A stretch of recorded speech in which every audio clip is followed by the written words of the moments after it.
Hi guys, welcome to Jaman's MATLAB coding.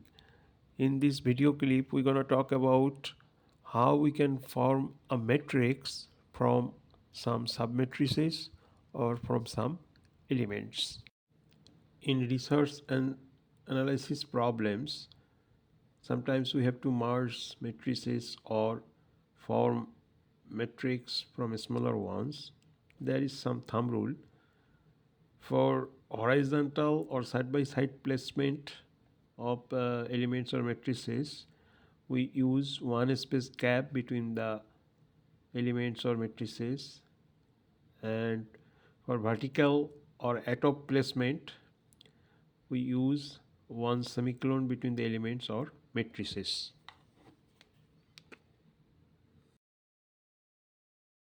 In earlier clips, we talked about matrix entering. So let's jump start example 1. We have two row matrices A and B. We used to merge them, and the final outcome should be 56007. So go to MATLAB command prompt, enter matrix A, enter matrix B. This is side by side placement. So A one space gap B and house them under third bracket, and you can assign this outcome to some user chosen variable. Then after pressing enter, you're going to see the result. In the second example, we have two column matrices A and B. We would like to place them vertically. So go to MATLAB command prompt, enter matrix A, enter matrix B. Since it is atop placement, so use of semicolon obvious.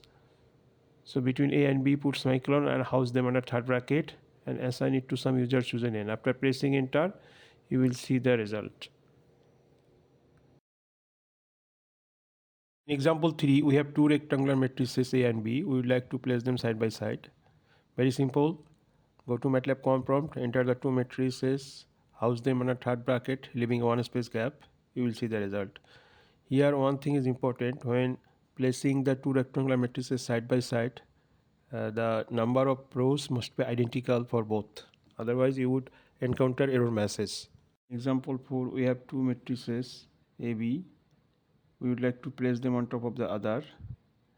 So after entering A and B, form the composite matrix with a semicolon as shown on the screen. Here one point to be mentioned: the number of columns of A and number of columns of B must be identical.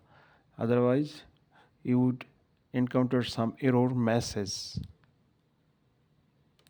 Example 5, we have four matrices A, B, C, D, and they are the part of a big matrix as shown on the screen. Again, go to MATLAB command prompt, enter all these four matrices. A and B, they are in first row, C and D, they are in the second row.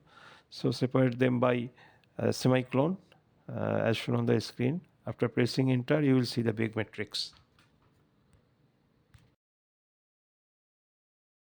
I guess my matrix talks made you feel bored. No more. I hope to see you in next clip. Bye for today.